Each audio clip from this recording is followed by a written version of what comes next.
ጤና ይስጥልኝ ዋሽንግተን ዲሲ ከሚገኘው የኢሳት ስቱዲዮ የሰዓቱን ዜና ይዘን ቀርበናል። ምናላቸው ስማቸው ነኝ። ወደ ዝርዝሩ እናልፋለን። የወልቃይት የማንነት ጥያቄ ኮሚቴ አባላት የነበሩት የሰሜን ጎንደር አካባቢ የህዝብ ወኪሎች የሽብር ወንጀል ፈጽማቸዋል ተብለው በይፋ መከሰሳቸው ተነገረ። የፌዴራል ጠቅላይ አቃቤ ሕግ ለፌዴራል ከፍተኛ ፍርድ ቤት ልደታ ምድብ 19ኛ ችሎት ክስ የመሰረተባቸው የሰሜን ጎንደር ከተማ ነዋሪዎች አቶ አታላይ ዛፌ፣ አቶ መብራሃቱ ጌታሁን፣ አቶ ጌታቸው አደመና አቶ አለነ ሻማ ናቸው። የሴቲቱ ሁመራ ነዋሪ አቶ ነጋ ባንቲውንም በክሱ ተካተዋል። ተከሳሾቹ የአርበኞች ግንቦት 7ን የሽብር ተልዕኮ ለማስፈጸም በወልቃይት ህዝብ የአማራ ብሔርተኝነት የማንነት ጥያቄ ኮሚቴ በሚል ሰበብ ኮሎኔል ደመቀ ዘውዱን የፕሮፓጋንዳ ኃላፊ አድርገው ሹመዋል ሲልም አቃቤ ሕግ ወንጅሏቸዋል። ተከሳሾቹ በመላው አማራ ለተቀሰቀሰው ህዝባዊ ተቃውሞ ተጠያቂ በማድረግም ከዚሁ ጋር ተያይዞ በደረሰው የንብረት ውድመት ከ202 ሚሊዮን ብር በላይ የሚገመት ከባድ ጉዳት አድርሰዋል ተብለውም ተጠያቂ ተደርገዋል። በህወሓት ኢህአዴግ የሚመራው አገዛዝ በአማራ ክልል የተከሰተውን ህዝባዊ ተቃውሞ ከመልካም አስተዳደርና ከአመራር ችግር የመጣ ነው ሲል መግለጹ ይታወሳል። አሁን በቀረበው ክስ ግን የሁሉም ህዝባዊ ተቃውሞ ተጠያቂዎች የወልቃይት ማንነት ኮሚቴ አባላት ናቸው በሚል ከፍርድ ቤት ውሳኔ ውጪ እየሰጠ መሆኑን የሚያመለክት ውንጀላ አቅርቦባቸዋል። የወልቃይት ኮሚቴ አባላት የፍርድ ሂደት በጎንደር ሲታይ ይቆያል፣ ከአማራ ክልል ውጭ ማሄድም ሲባል ለህዝብ ቃል የተገባ ቢሆንም ጉዳዩ በአዲስ አበባ እንዲታይ እየተደረገ ነው። በኢትዮጵያ የተደነገገውን የአስቸኳይ ጊዜ አዋጅ ተከትሎ ህዝባዊ እምቢተኝነቱን ለማፈን በወታደራዊ እዙ ከታሰሩት መካከል 9800 የሚሆኑት እንደሚለቀቁ በህወሓት ኢህአዴግ የሚመራው አገዛዝ አስታወቀ። የወታደራዊ እዙ ዋና ጸሐፊ ሲራጅ ፈጌሳ እንዳሉት ከህዝባዊ ተቃውሞ ጋር በተያያዘ ከታሰሩት መካከል በህግ የሚጠየቁት 2449 ብቻ ናቸው። ከአስቸኳይ ጊዜ አዋጁ ጋር በተያያዘ ታስረው አሁን ይለቀቃሉ የተባሉት 10000 የሚጠጉት ሰዎች ሰላማዊ ተቃውሞ ስላሰሙ ብቻ በወታደራዊ እዙ ትዕዛዝ በማጎሪያ ጣቢያዎች የቆዩ ናቸው። በህወሓት ኢህአዴግ የሚመራው አገዛዝ በአንድ ጊዜ 10000 ያህል እስረኞችን ለመልቀቅ የወሰነው የአሜሪካው የዲሞክራሲ የሰብአዊ መብቶችና የሥራ ረዳት ሚኒስትር ቶም ማሊኖውስኪ ኢትዮጵያ መግባታቸውን ተከትሎ ነው። ከዚህ ቀደምም የአሜሪካው ፕሬዝዳንት ባራክ ኦባማ ኢትዮጵያ መግባታቸውን ተከትሎ የዞን 9 አባላትና የተወሰኑ ጋዜጠኞች ከስር መለቀቃቸው ይታወሳል። የአሜሪካው የዲሞክራሲና የሰብአዊ መብቶች ረዳት ሚኒስትር ቶም ማሊኖውስኪ በኢትዮጵያ ቆይታቸው ከውጭ ጉዳይ ሚኒስትር ወርቅነህ ገበየሁ ጋር ምክክር ካደረጉ በኋላ የጋራ መግለጫ ከመውጣቱ በቀር ስለ እስረኞቹ መለቀቅ የተባለ ነገር አልነበረም። ይሁንና በሁለቱ ባለስልጣናት የተመራው የአሜሪካና የኢትዮጵያ የምክክር መድረክ በሀገሪቱ ስለተደነገገው አስቸኳይ አዋጅ እንዲሁም በሰብአዊ መብት ጉዳዮችና መልካም አስተዳደር ላይ መወያየታቸው በጋራ መግለጫው ላይ ተመልክቷል። ኢትዮጵያ የሚገኘው የአሜሪካ ኤምባሲ ይፋ በተደረገው የጋራ መግለጫ ላይ እንደተመለከተው በህወሓት ኢህአዴግ የሚመራው አገዛዝ የምርጫ ማሻሻያ እንዲያደርግ፣ ጠንካራና ነፃ ሚዲያ እንዲኖር እንዲሁም የጥላቻ ንግግሮች በሚቆሙበትና መልካም አስተዳደርን ለማስፈን የሲቪክ ተቋማት ሚናን የተመለከቱ ውይይቶች ተካሂዶበታል።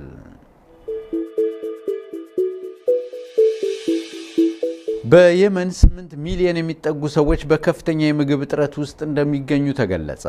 የየመን አደጋ መከላከያ ቢሮ እነዚህን ሰዎች ከረሃብ ችግር ለመታደግ የድረሱልን ጥሪ ማቅረቡን ዘገባዎች አመልክተዋል። ጥሪውን መነሻ በማድረግም ቢቢሲን ጨምሮ ዓለም አቀፍ መገናኛ ብዙሃን ተቋማት በረሃብ አደጋ ላይ ላሉት የየመን ዜጎች የእርዳታ ማሰባሰብ ዘመቻ መጀመራቸው ታውቋል። እስካሁን ድረስም 13 የታወቁ የእንግሊዝ ረድኤት ድርጅቶች ቅድሚያ እገዛ ለሚያስፈልጋቸው ሰዎች እርዳታ እየሰጡ መሆናቸው ታውቋል። በኢትዮጵያም ከ8 ሚሊዮን ህዝብ በላይ በድርቅ ምክንያት እርዳታ እንደሚያስፈልገው ከዚህ ቀደም ቢገለጽም በሀገሪቱ አሁን ባለው የፖለቲካ ቀውስ ምክንያት ችግሩ እየተዘነጋ መምጣቱ ይነገራል። በኢትዮጵያ ያለውን የድርቅ ችግር በራሴ መንገድ እወጣዋለሁ ሲል የቆየው በህወሓት ኢህአዴግ የሚመራው መንግስት በኋላ ላይ ዓለም አቀፍ እርዳታ ያስፈልገኛል ማለቱ አይዘነጋም። በመጨረሻም የደቡብ አፍሪካው የነጻነት ታጋይ ኔልሰን ማንዴላ በአፓርታይድ የግፍ አገዛዝ ከታሰሩበት ሮቢን ደሴት ከተለቀቁ በኋላ አዲስ አበባን ሲጎበኙ በጠና ታመው እንደነበር ዴይሊ ኔሽን የተባለ ጋዜጣ ገለጸ። በኬንያ የሚታተመው ዴይሊ ኔሽን ሰሞኑን ይፋ እንዳደረገው ኔልሰን ማንዴላ በደቡብ አፍሪካ የነጻነት ትግል አስተዋጽኦ ያደረገችላቸውንና ስልጠና የወሰዱባትን ኢትዮጵያን ለመጎብኘት በ1982 ዓ.ም በደርግ መንግስት ግብዣ አዲስ አበባን እየጎበኙ ነበር። በዚህ ወቅት በጠና በመታመማቸው ሚስጥራዊ በሆነ መንገድ ወደ ኬንያ በመውሰድ ጆሞ ኬንያታ አውሮፕላን ማረፊያ የቀድሞ የሀገሪቱ ፕሬዝዳንት አራፍ ሞይና ዕውቅ ሐኪሞች በስትሬቸር ተቀብለው ናይሮቢ ውስጥ ፈጣን ሕክምና ተደርጎላቸዋል። ኔልሰን ማንዴላ ሕክምና ተደርጎላቸው ወዲያውኑ ሲሻላቸው ወደ ደቡብ አፍሪካ ማምራታቸውንና ይህም ለኬንያ ሕዝብም ሆነ ለመላው ዓለም ሚስጥር እንደነበር ዴይሊ ኔሽን ስለዚሁ ጉዳይ መጽሐፍ የጻፉትን የቀድሞ የኬንያ ሸንጎ ምክትል አፈ ጉባኤ ኮላንዞ ሙሲያኮን ጠቅሶ ዘግቧል። ኔልሰን ማንዴላ ናይሮቢ ጆሞ ኬንያታ አውሮፕላን ማረፊያ ሲወርዱ ከፍተኛ ድካምና መገርጣት ቢታይባቸውም አምቡላንስ ውስጥ ሲገቡ የህሙማን ተሽከርካሪ ወንበር ሲቀርብላቸው ይህንኑ ትተው በእግራቸው በመራመድ እንደገቡ እንደነበር ጋዜጣው አስነብቧል። የደቡብ አፍሪካ የነጻነት ታጋይና የሀገሪቱ የቀድሞ ፕሬዝዳንት ኔልሰን ማንዴላ ከዛ በኋላ በሌላ ጊዜ ኬንያን በይፋ ጎብኝተዋል። ደርግ ከወደቀ በኋላ በህወሓት ኢህአዴግ የሚመራው መንግስት ኢትዮጵያን እንዲጎበኙ ቢጋብዛቸውም በዘር የተከፋፈለች ሀገር መጎብኘት አልፈልግም ብለው ግብዣውን ሳይቀበሉ መቅረታቸው ይታወሳል። በሮቢን ደሴት በአፓርታይድ ዘረኛ አገዛዝ ለ27 ዓመታት እስር ቤት ሲማቅቁ ኑረው ሀገራቸው ነጻ ከወጣች በኋላ የደቡብ አፍሪካ ፕሬዝዳንት በመሆን ለአንድ የሥራ ዘመን አገልግለው ስልጣናቸውን ለተከታያቸው ታቦ ምቤኪ ያስረክበዋል። ከዛም በኋላ የተለያዩ ዓለማትን በመጎብኘት እርቅና ሰላምን ሲያስተምሩ ኑረው እንደ አውሮፓውያን አቆጣጠር በታህሳስ ወር ላይ በ2013 ዓ.ም ከዚህ ዓለም በሞት መለየታቸው ይታወሳል። አድማጮቻችንና ተመልካቾቻችን የሰዓቱ የኢሳት ዜና ይኸው ነበር። በሌሎች ዝግጅቶች እስከምንገናኝ ድረስ በደህና ቆዩ።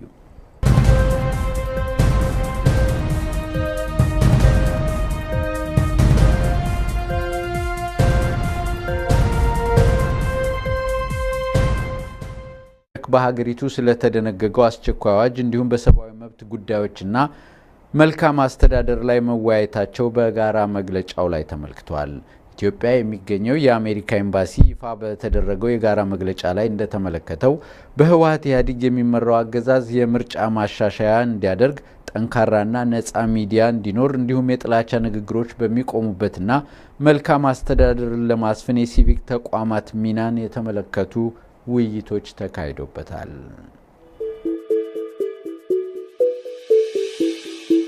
በየመን 8 ሚሊዮን የሚጠጉ ሰዎች በከፍተኛ የምግብ እጥረት ውስጥ እንደሚገኙ ተገለጸ። የየመን አደጋ መከላከያ ቢሮ እነዚህን ሰዎች ከረሃብ ችግር ለመታደግ የድረሱልን ጥሪ ማቅረቡን ዘገባዎች አመልክተዋል።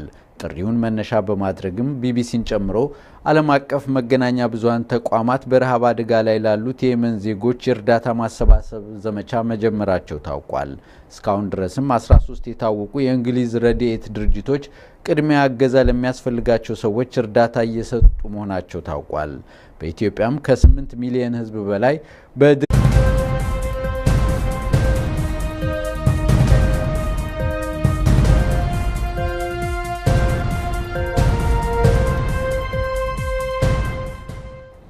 ጤና ይስጥልኝ። ዋሽንግተን ዲሲ ከሚገኘው የኢሳት ስቱዲዮ የሰዓቱን ዜና ይዘን ቀርበናል። ምናላቸው ስማቸው ነኝ። ወደ ዝርዝሩ እናልፋለን። የወልቃይት የማንነት ጥያቄ ኮሚቴ አባላት የነበሩት የሰሜን ጎንደር አካባቢ የህዝብ ወኪሎች የሽብር ወንጀል ፈጽማቸዋል ተብለው በይፋ መከሰሳቸው ተነገረ። የፌዴራል ጠቅላይ አቃቤ ሕግ ለፌዴራል ከፍተኛ ፍርድ ቤት ልደታ ምድብ 19ኛ ችሎት ክስ የመሰረተባቸው የሰሜን ጎንደር ከተማ ነዋሪዎች አቶ አታላይ ዛፌ፣ አቶ መብራሃቱ ጌታሁን፣ አቶ ጌታቸው አደመና አቶ አለነ ሻማ ናቸው። የሴቲቱ ሁመራ ነዋሪ አቶ ነጋ ባንቲውንም በክሱ ተካተዋል። ተከሳሾቹ የአርበኞች ግንቦት 7ን የሽብር ተልዕኮ ለማስፈጸም በወልቃይት ህዝብ የአማራ ብሔርተኝነት የማንነት ጥያቄ ኮሚቴ በሚል ሰበብ ኮሎኔል ደመቀ ዘውዱን የፕሮፓጋንዳ ኃላፊ አድርገው ሹመዋል ሲልም የወታደራዊ እዙ ዋና ጸሐፊ ሲራጅ ፈጌሳ እንዳሉት ከህዝባዊ ተቃውሞ ጋር በተያያዘ ከታሰሩት መካከል በህግ የሚጠየቁት 2449 ብቻ ናቸው። ከአስቸኳይ ጊዜ አዋጁ ጋር በተያያዘ ታስረው አሁን ይለቀቃሉ የተባሉት 10,000 የሚጠጉት ሰዎች ሰላማዊ ተቃውሞ ስላሰሙ ብቻ በወታደራዊ እዙ ትዕዛዝ በማጎሪያ ጣቢያዎች የቆዩ ናቸው። በህወሓት ኢህአዴግ የሚመራው አገዛዝ በአንድ ጊዜ 10,000 ያህል እስረኞችን ለመልቀቅ የወሰነው የአሜሪካው የዲሞክራሲ የሰብአዊ መብቶችና የሥራ ረዳት ሚኒስትር ቶም ማሊኖውስኪ ኢትዮጵያ መግባታቸውን ተከትሎ ነው። ከዚህ ቀደምም የአሜሪካው ፕሬዝዳንት ባራክ ኦባማ ኢትዮጵያ መግባታቸውን ተከትሎ የዞን 9 አባላትና የተወሰኑ ጋዜጠኞች ከስር መለቀቃቸው ይታወሳል። የአሜሪካው የዲሞክራሲና የሰብአዊ መብቶች ረዳት ሚኒስትር ቶም ማሊኖውስኪ በኢትዮጵያ ቆይታቸው ከውጭ ጉዳይ ሚኒስትር ወርቅነህ ገበየሁ ጋር ምክክር ካደረጉ በኋላ የጋራ መግለጫ ከመውጣቱ በቀር ስለ እስረኞቹ መለቀቅ የተባለ ነገር አልነበረም። ይሁንና በሁለቱ ባለስልጣናት የተመራው የአሜሪካና የኢትዮጵያ የምክክር መድረክ ምክንያት እርዳታ እንደሚያስፈልገው ከዚህ ቀደም ቢገለጽም በሀገሪቱ አሁን ባለው የፖለቲካ ቀውስ ምክንያት ችግሩ እየተዘነጋ መምጣቱ ይነገራል። በኢትዮጵያ ያለውን የድርቅ ችግር በራሴ መንገድ እወጣዋለሁ ሲል የቆየው በህወሓት ኢህአዴግ የሚመራው መንግስት በኋላ ላይ ዓለም አቀፍ እርዳታ ያስፈልገኛል ማለቱ አይዘነጋም። በመጨረሻም የደቡብ አፍሪካው የነጻነት ታጋይ ኔልሰን ማንዴላ በአፓርታይድ የግፍ አገዛዝ ከታሰሩበት ሮቢን ደሴት ከተለቀቁ በኋላ አዲስ አበባን ሲጎበኙ በጠና ታመው እንደነበር ዴይሊ ኔሽን የተባለ ጋዜጣ ገለጸ። በኬንያ የሚታተመው ዴይሊ ኔሽን ሰሞኑን ይፋ እንዳደረገው ኔልሰን ማንዴላ በደቡብ አፍሪካ የነጻነት ትግል አስተዋጽኦ ያደረገችላቸውንና ስልጠና የወሰዱባትን ኢትዮጵያን ለመጎብኘት በ1982 ዓ.ም በደርግ መንግስት ግብዣ አዲስ አበባን እየጎበኙ ነበር።